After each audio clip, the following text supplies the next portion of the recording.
But I'm telling you, Donald Trump is our guest, ladies and gentlemen, for the next 30 minutes or so. And obviously, he is a maverick. He's an original. He tells it like it is. Doesn't read off a teleprompter. Neither do I. He's self-made. This whole media operation that reaches 20 million people a week worldwide, conservatively, self-made. That's why I'm so excited. And he joins us from Trump Tower in New York City. He is the leading 2016 Republican presidential contender. Donald Trump, again, joins us. And I've got so many questions. But first off, Donald, thank you for joining us. Thank you, Alex. Great to be with you.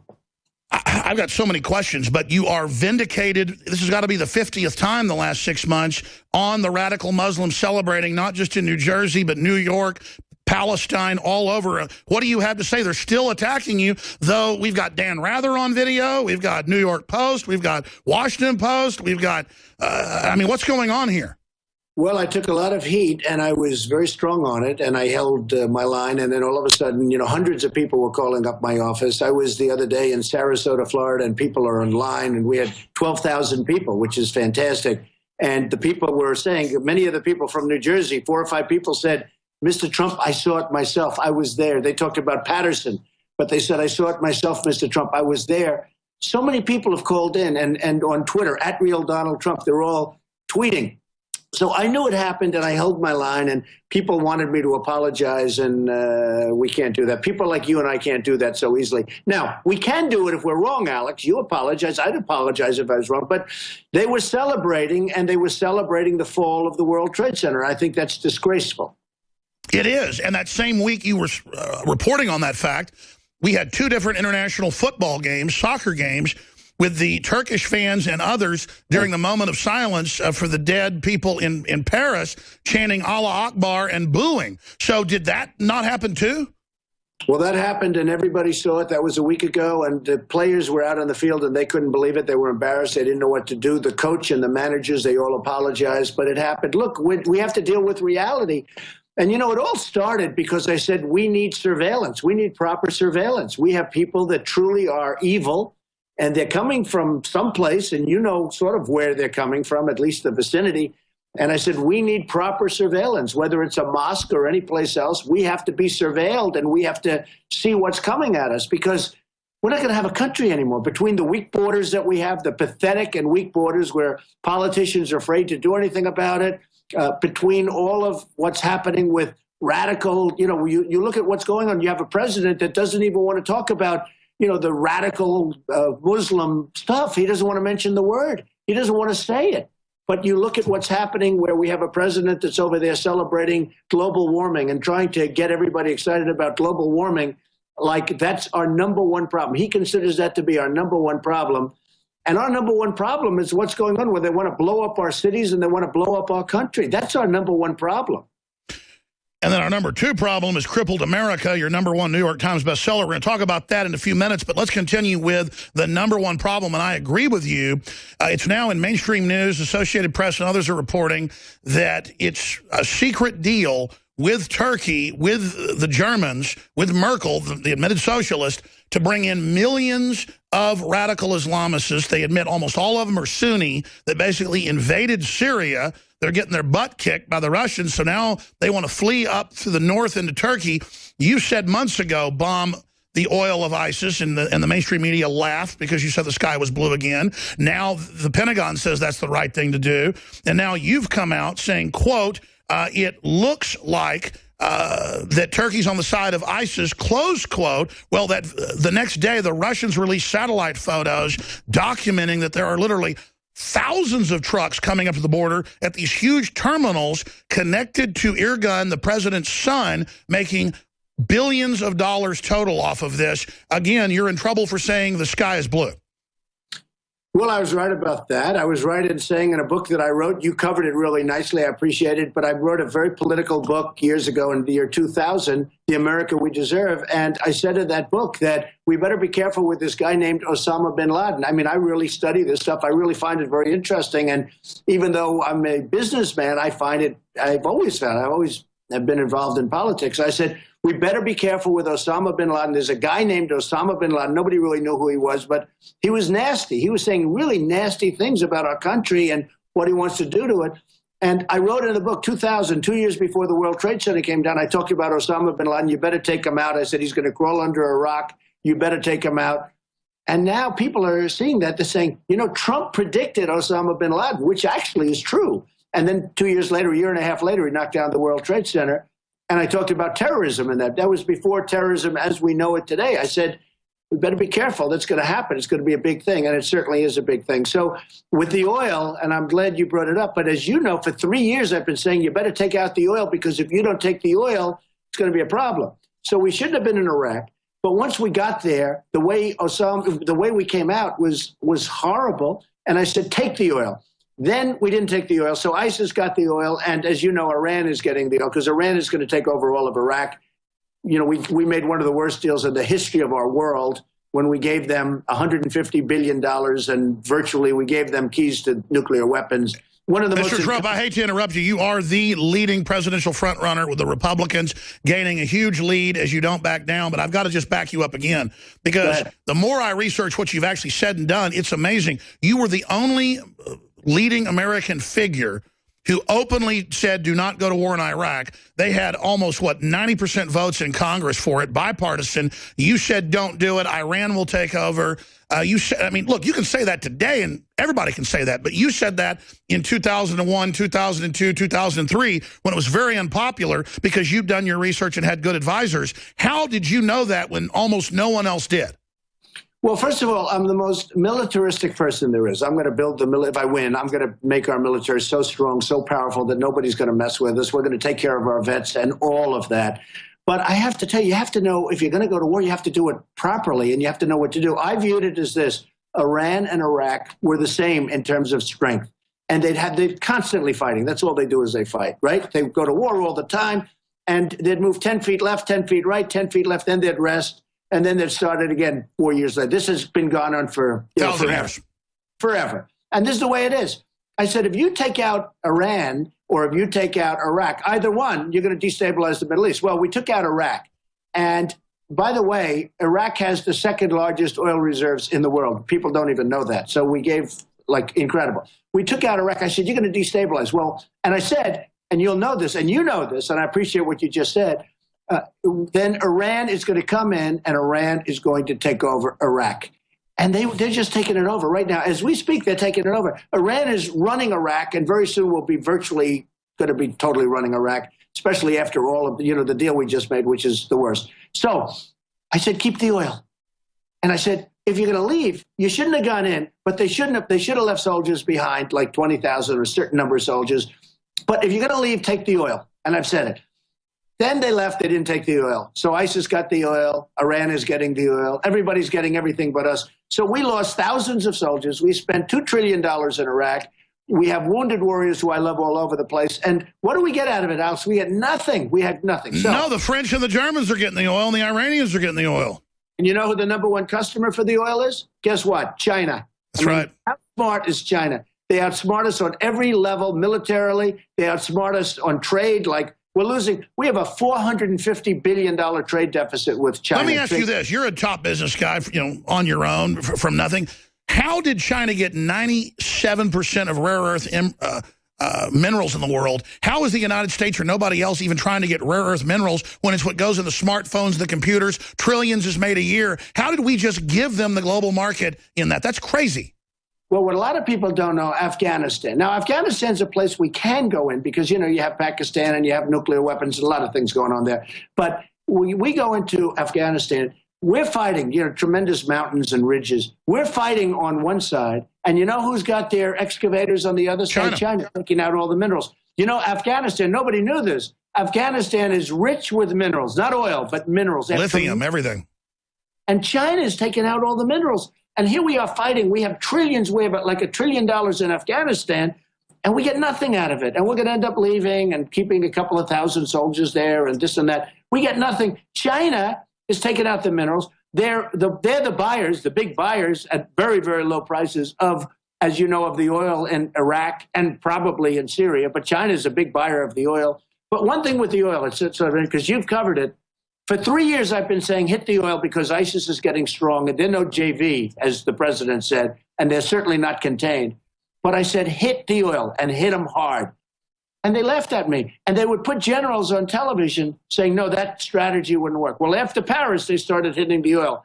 And it does work. The problem is we've given them a 2-year edge. They have billions of dollars. The Russians started hitting the oil for 1 month, and ISIS is already rolling over. So Putin is following your strategy. You know Vladimir Putin well. We should have done it 2 years ago, Alex. That's the only problem. Donald Trump joins us live. Can you speak to, as president, what your relationship would be with foreign leaders and what you know about Vladimir Putin? Because all I know is, why are we starting a fight with Russia when they're not doing anything to us?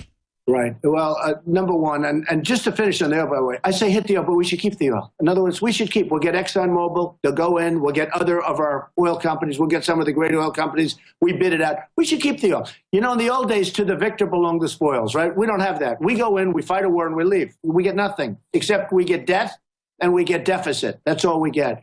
I think I get along great with people. I mean, I will probably get along well with him, and if I don't, somebody else will, and who knows? You know, he's a difficult cookie. He's tough and he's smart. I was on the show 60 Minutes with him recently. Not together. I mean, they did him and they profiled me at the same show, which was we were stablemates, right? But I think I'd get along very well with him. I think it'd do fine. Look, here's the thing. We lose with every country, and yet we don't get along with any countries. China is killing us. Everybody's killing us. China's just beating us to a pulp and trade. Japan, Mexico is killing us, and yet we don't get along with anybody. With me, they're not going to get so rich. Believe me, they're not going to get so rich at all. We're going to take back our jobs. We're going to take back our manufacturing. We take back our base. But they'll like us more than they do now. Sort of amazing. Well, Donald Trump, let me say this. My audience, I'd say 90% supports you. Okay? Right.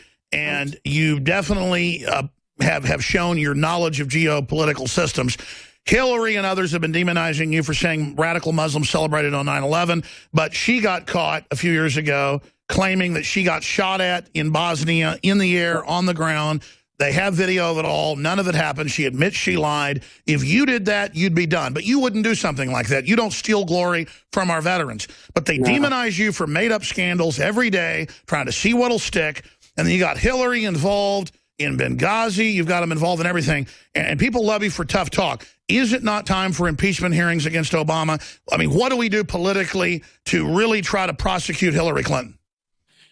Well, you remember this. The best thing that we have going with Obama is he's got a year left, okay? Because, you know, by the time you do the hearings and everything, I don't... So don't make him a martyr.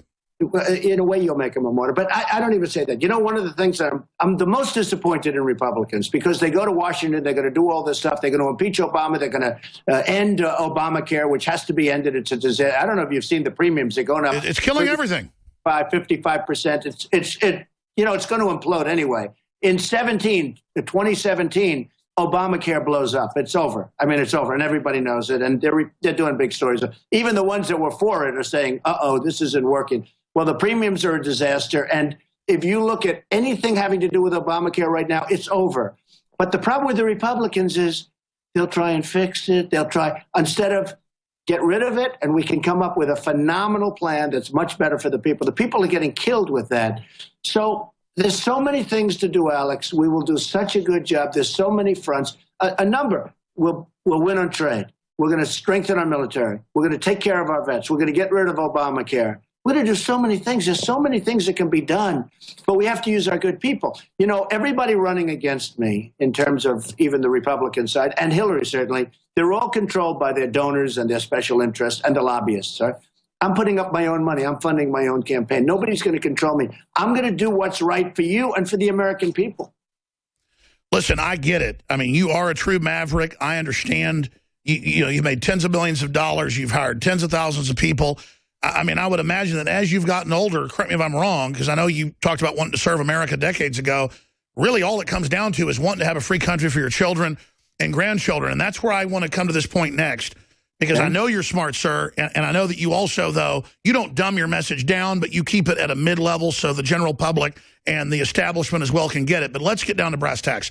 I routinely talk to the top generals, special forces, Pentagon currently, out of the Pentagon, CIA, as I know you do, and we'll just leave it at that. There are a lot of people in this government and also retired who don't want to destroy the country.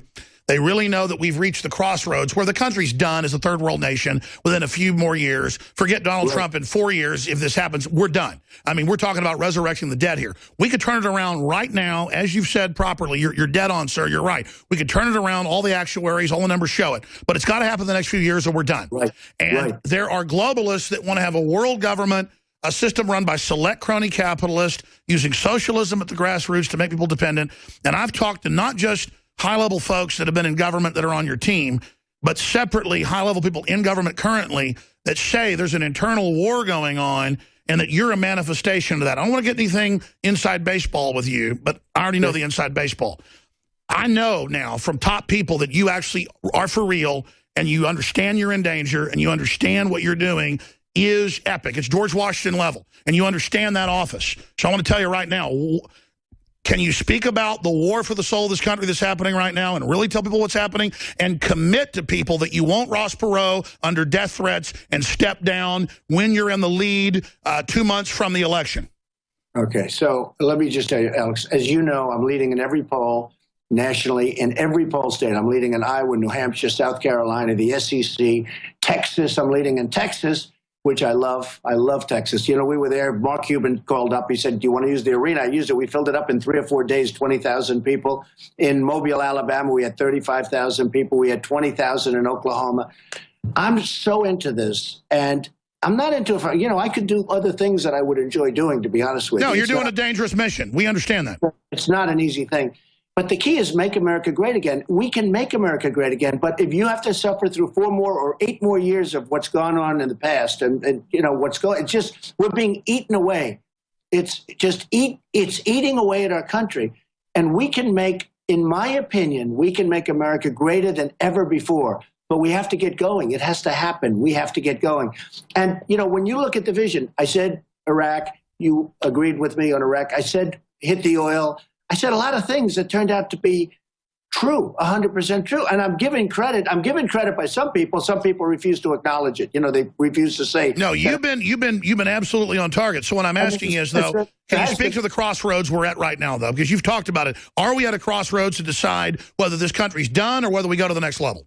Well, I think that if we don't get it right this time, I think this is going to be the most important election our country's ever had. I mean, you'd have to say George Washington is right there. You know, the couple of pretty important elections, right? But this is certainly in the modern era, this is the most important election our country's ever had. If we don't get it right, if we put another one of these people in, like Hillary, I mean, she's so corrupt. She is so corrupt, and she shouldn't even be allowed to run. And frankly, her greatest legacy, she was a horrible Secretary of State. If she runs, I think her greatest legacy will be that she got out of the email scandal. That's what I think. It'll be one of the greatest jobs I've ever seen of getting out of a scandal, because General Petraeus and many others, I mean, their lives have been destroyed for doing 5% of what she did. That's right. So she shouldn't be allowed to run. But, you know, the recent Fox poll that just came down 2 days ago has me beating her head-to-head, which is very interesting and very good, and beating her soundly head-to-head. But we have to get it right. Our country can be absolutely, we can turn it around. But I would agree with you, if we don't get it right this time, I'm not sure if you go another 4 or 8 years with the insanity and the stupidity of these leaders, I'm not sure you're going to be able to turn it around anymore. I think it could be over. Right. Donald Trump, the man in the arena, his new book, we're going to talk about in a moment, is exposing the fact this country is being sabotaged by design. Specifically, I don't want to bring up detractors. And it's a question I had early on, but then I did more research, and I understand that you really do want to save this country where your children and grandchildren live. But let's expand on this. There are certain pundits out there saying you played golf with Bill Clinton, and so you had to do business in New York, so you said nice things about Hillary. I get keeping your enemies closer when you're not, in politics. I get it. I understand. I think that's what you did. But tell us specifically, and I don't think this now. I've seen it. I know you're for real. You wouldn't be saying the things you're doing. They're scared of you. The whole system's coming on against you. But promise us that you're not going to drop out at the key moment, keeping all the other Republicans out of view, and then Hillary races to the head or Jeb Bush does. Because as you know, folks are claiming you're a Clinton operative. You know, I've never heard that. I heard it actually a few months ago, but I've hit her harder than anybody times 10. If you look at this. You have. I was a businessman. I've only been a politician for 5 months. I hate to use the term because, it's all You're a talk. statesman. politicians, but I've just been doing this for a very short period of time. I was establishment. You know, I was like a guy like you would say Trump is total establishment, and I was a big donor to a lot of different Republicans. But over the years, I've given to Democrats, I've given to Republicans, I've given to everybody because I had an obligation. I was a businessman. One of the magazines recently called me a world-class businessman. The truth is I did. I built an unbelievable company, tremendous assets, tremendous, not only that, iconic assets, very little debt, tremendous cash flow. It's a great company. And by the way, people now see how good when I did the filing. Everyone said, oh, he'll never file, he'll never file. It's almost 100 pages long, and it's an unbelievable company. So I built, which, by the way, the reason I say that, that's the kind of thinking our country needs. But I got along great with Clinton. I got along great with Harry Reid. I got along great with everybody because when I needed them, I didn't want to have argument. I didn't want to have somebody say, well, Clinton doesn't want it to happen. Sure, you're not a loser. You don't get in mindless fights. You move forward with your agenda. But now you see America in trouble, and you're, hey, that's all sidelined now. Donald Trump's not working for Donald Trump. He wants to work for America. Yeah, as a businessman, you couldn't have even functioned if you don't get along with these people. Yeah. For example, in New York City, it's 95% Democrat. I mean, if I didn't get along with the Democrats, I wouldn't have one building. I'll tell you, I mean, you did want the vice president, position. It's come out decades ago behind the scenes. I mean, I know you're a Republican. What about libertarianism? What's your view of libertarianism? And then I want to ask you, who's your favorite president, and who do you think your running mate might be? Folks think it's Ted Cruz. Well, I think that libertarianism is sort of interesting. There are certain things that I really like about it, but, keeping government out as much as possible. We need government for protection. We have to protect. When you look at these maniacs in the Middle East that want to destroy us, and, the problem we have today, Alex, is the weaponry. If this were 100 years ago, I'd say forget about them. Let them keep fighting. They've been fighting all their lives. Let them keep fighting each other. Who cares?